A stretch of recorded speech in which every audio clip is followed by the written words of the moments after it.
Transaction control and rollback, right? Write it down as a topic. Let me explain you what exactly transaction control and rollback is used for. But before that, I want to give you a like give you a situation that you can relate with transaction control and rollback. So imagine this is your father and this is you, right?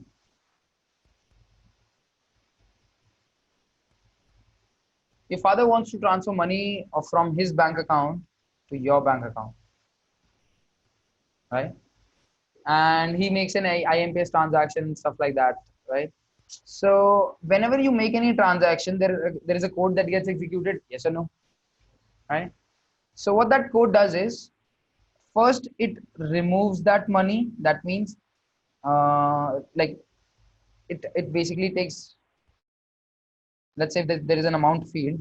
It sets amount is equals to, or balance is equals to balance minus amount, right? Right? Amount is basically what needs to be transferred. So this happens to your father's bank account, and then after that, what happens is balance equals to balance plus amount. This happens to your bank account. Imagine the money got deducted from your father's bank account, right? The money got debited from your father's bank account, but it didn't got credited to your bank account. In this statement, there was an error that we found. Don't you think that is a problem? Yes or no? I mean, the money got deducted from your father's bank account, but it didn't got credited to your bank account. So there are two statements that are executing over here. One is updating your father's bank account record, and another one updating your record, your own record, right? Or your bank account record. So in this case, if both of these statements gets executed, then only the transaction will be considered as successful. If there comes an error between any of them, even if the earlier one got executed, it should be undo, or it should be get rolled back, right? If there was an error at this particular statement, then in that case this should also get rolled back. That means the amount which got deducted from your father's bank account should get credited back again to his account. Yes or no? Cool. So let's take let's dig deep into this example itself. Your father has got like 2 lakh rupees in his bank account, and he's transferring 20,000 into your bank account. So 2 lakh is the balance for your father's bank account, and amount is 20,000, right? Amount is 20,000. So it is getting deducted, and the balance is getting stored into this balance. So the amount which is left is 1.8 lakh, right? 1 lakh 80,000. And 20,000 should go into your bank account. So let's say in your bank account you've got 10,000 only, and you want 20,000 more. So the end result should be 30,000. But in this statement we got an error. There was a problem. There was a problem with the server or something like that happened. So in this case, your bank account is 10,000 and your father's is 1.8 lakh. Don't you think where this 20,000 went? It went away like anything, because there was an error, there was an exception in this particular statement, or in this in this particular statement. So this complete should be considered as a transaction. Oops. These two complete statements should be considered as a transaction, and if any problem comes in between, then in that case the whole transaction should get rolled back. That means, if like we were unable to transfer 20,000 to you, it should get back to your father's bank account again. That means it should roll back to 2 lakh again. Is it clear? That's exactly what transaction control and rollback is. This is required a lot of time in your code as well. Whenever you want a set of instructions to be executed in order to do a particular transaction or in order to do a particular operation, and you're unable to do that, those you're unable to execute those set of instructions, because there is an exception or an error coming into the last or the second last or the third last statement, and because of that, half of the thing is done but half of the thing is not done. So in this case, if there is an exception or error coming up, the whole transaction or the whole set of instructions that got executed should get rolled back. That means in whichever state the database was when that operation started, it should come back to that particular state itself. So The database had 22 lakh rupees at that time. So if the complete transaction was not successful, then in that case, it should get back to 2 lakh again. Getting it? Everyone? Cool. Let's have a look at this particular program. So over here, it's written save point sp1. Let's talk about what is save point. Save point basically saves the state of the database in the variable, right? At what state the database was at this point of time in my code. You can create as many save points as you want at different places you want, right? At as many places you want. So over here, I've created a save point that to just store that at what stage the database was when I started executing this particular program. And then I've written down this opportunity O, select name, account ID, owner ID from opportunity like sell motors, limit one. And I'm calculating this commission O amount 20%, O dot amount commission update O. And then I'm creating a new object. Okay, let's have a look at this one. In the state of the database. Then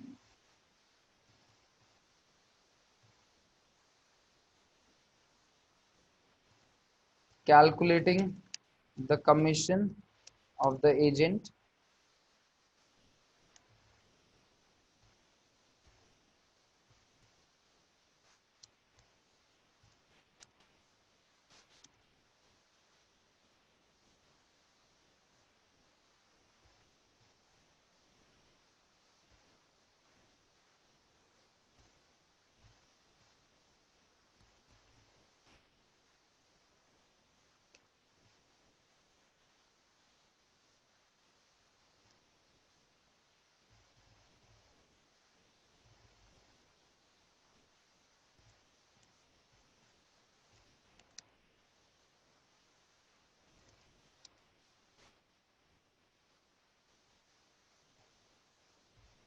okay. So first I've got an opportunity from this query inside opportunity O. And then what I've done is I've calculated the commission of the agent. So what happens in our organization is, let me give you a situation. In our organization, whenever someone sells something, they like, I mean, we give them 20% commission. So if you're selling something on $1,000, then we'll give you 20% commission. That means 200, right? 200 is yours. But the amount needs to be updated, right? The total amount should be then 1,200 because 200 is what we are going to give to our agent who's creating that opportunity or who is getting that deal closed, right? So 200 is what we're going to give to that particular person, and 1,000 is what we are going to take or we are going to keep with us. Total is no total. Okay, so amount currently is 1,000, and now we're calculating the commission. Yeah, the 20% of that amount. No, no, no, no, no. So there is amount and there is total amount. So initially on that amount, the user will enter 1,000. But as soon as he will enter the 1,000, it will calculate the 20% and it will calculate, after calculating the 20%, it is going to add it into the amount. So if the amount earlier was 1,000, the commission will be 200 and the amount will now be 1,000 plus 200. That is 1,200. That's it. So over here, it is calculating the commission. How? Decimal commission amount into 20%, right? Then comes O dot amount is equal to O dot amount plus commission. So this, if this amount was 1,000, then this commission would have been, and 1,000 plus 200 is that I'm updating to amount again. And then I'm updating this record into the database. So that's the first operation that I'm performing into the database after this like code got started, or after this operation is getting executed. Clear? Okay. Then the next job that I've got is I have to create an object, a record in the commission custom object that I've got. So whenever I have to give commissions to someone, I've created an object for that, and inside that object, I want to store the information to whom I have to give how much as a commission, to whom or to which agent I have to give the commission, and how much commission I have to give them. So for that, what I've created is commission custom object, custom objects as object, and then there is a commission amount field whose value will be commission only, which we have calculated over here. Yes or no? and the agent will be owner ID. Whosoever is the owner of the opportunity is the one who is closing that deal, right? And should get the commission. So C.agency is O.owner ID, and then I'm inserting the record, right? Second database operation. First database operation. Now let's have a look. Now there is one more thing that I'm doing to that particular account. Like let's say there is an account called as PNG, and there is an opportunity sell lubricants, right? In this opportunity, the amount is 1,000. So first, what I've done is calculated the commission, and the amount earlier was 1,000, but now the amount is, that's the first operation that I've done. Now there is a commission object as well that has got no relation with any of these objects. I've created a record for it, which includes the amount and the person who was the owner of this particular opportunity. And yeah, that's all what is there in this. So this is the second operation. This is the first operation, right? And let's talk about what is the third operation. The third operation is there is a field commission percentage or discount percentage, right? There's a field that I've created on this account object, which is discount percentage. I want to update that field's value to 20 because I've given commission as 200, right? We can change the name of that discount percentage to commission percentage, but like basically what I want to do is I want to update that records field value as well. So that's the third operation. I mean, just ignore it's commission percentage, but I've created as discount percentage. I just want to update like how much commission I've calculated for this particular account. I've calculated 20%. I'm going to update 20%. If I would have calculated 10%, I would have updated 10%. I mean, yeah, if you always want to keep it 20%, it depends on the code that you're writing down. I'm just trying to explain you over here what is transaction control and rollback doing in here. The business problem that you are going to face any which way and you're going to work.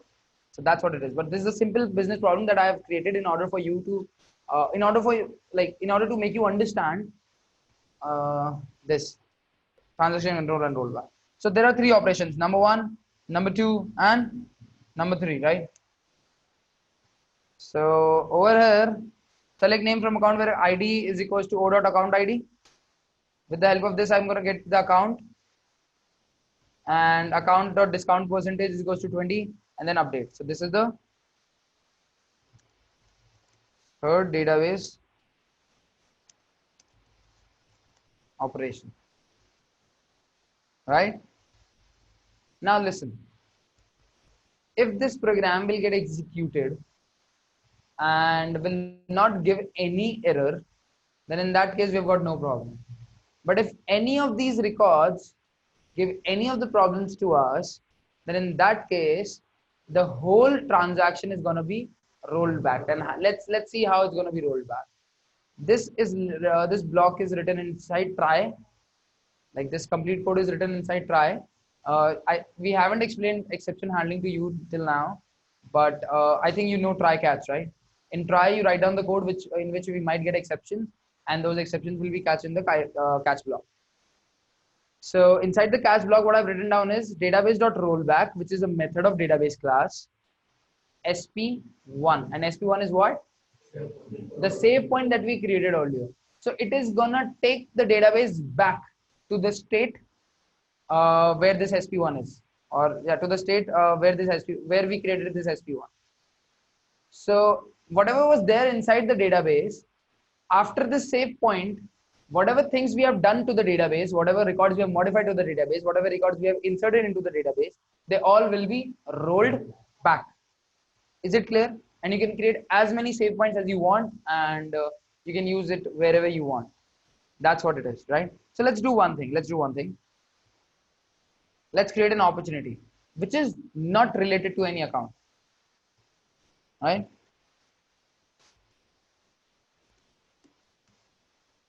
Let's keep the amount as 1000. I close it as this. Value proposition, same. Over here, let me execute this cell.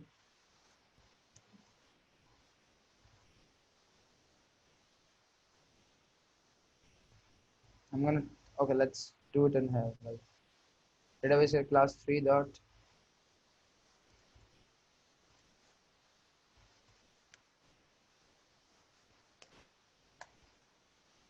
I'm gonna execute this program. What do you think? Like this amount will get updated? Yes or no? Let's execute this and let's have a look. 1200 and 600.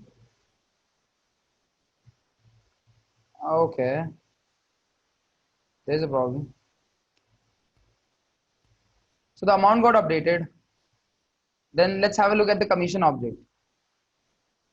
Commissions. Let's see whether a new record got created or not.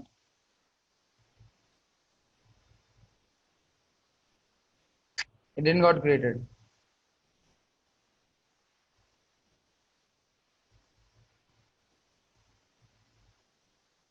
No new commission record got created. But how the amount got updated? Is there any trigger or something? Let's have a look.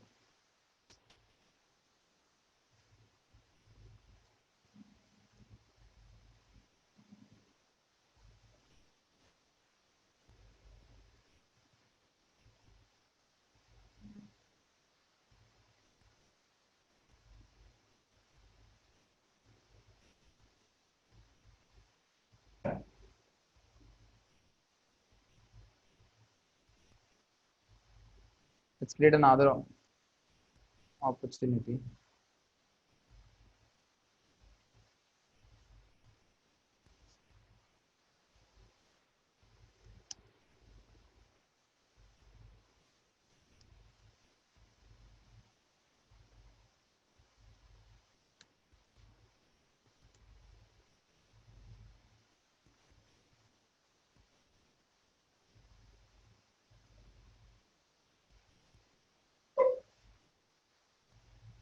Okay, it's 1000.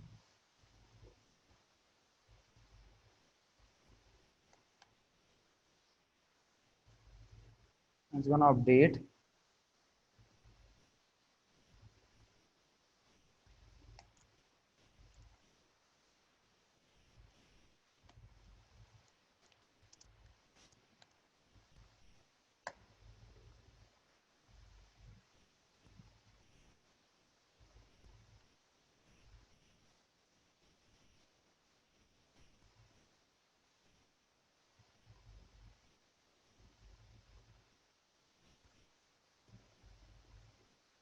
Exception occurred.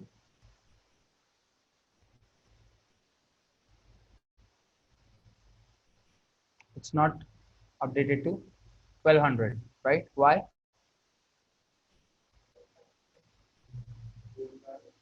Because it got rolled back. Why? Why it got rolled back? Huh? Why it got rolled back? Okay, let me tell you. Because when we tried to access this account, o.account ID, it was null. And this query didn't return anything. And if it didn't return anything and we tried to access the discount percentage field, then in that case, what happened? It went to an exception account and it went to catch and it rolled back everything that we did. Right? Let's relate it to an account. Audi.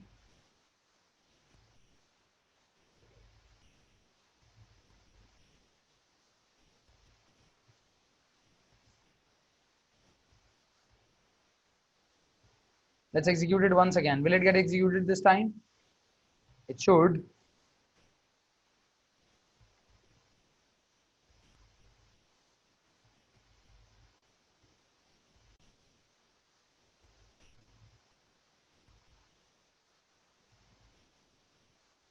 So this is because of the triggers and everything, but the exception didn't occur. Let's have a look at this cell projector. 1200, right? And let's go to the commissions, whether the commission got created or not. Commission 008, 200 to Shreya Sharma, right? And let's go to that account Syntexa and see that what value is there in the discount percentage field. How much? This is how it works, right? This is how transaction control and rollback works. If there is a problem in any of the statement, the complete will get rolled back. And if all of the statements will get executed, or if all the operations will get executed, then only it will be finally committed into the database. That's what it is. Write down this program if you haven't. Meanwhile, let me have a look at the chart. We don't have to write database.insert, database.update in try block. Is it written simple DS? Yeah, I mean, you can write down database.insert and database.update as well. And you should write down database.insert and database.update rather than just using the DML statements. I would suggest you to do that. But I'm just explaining a different concept in here. Do we have throw in Apex? Yes, we do. Yes, we do. We're going to understand exception handling once we're done with all of this. Why didn't linked to any account previously? I was the one who was the culprit at that moment. I didn't related it to any of the account so that we can get an error, and I can show it to you that if we get an error, and even if in the last statement, the whole operation will get rolled back. You can relate it to account and it will work perfectly fine. In query, we have mentioned account.id. No, we haven't. Yeah, account.id. Yeah, we have account.id. Over here. It will give null over there, no? But we'll try to when we'll try to reference that null with an S object, then only it will give a problem. Done, everyone? Written down?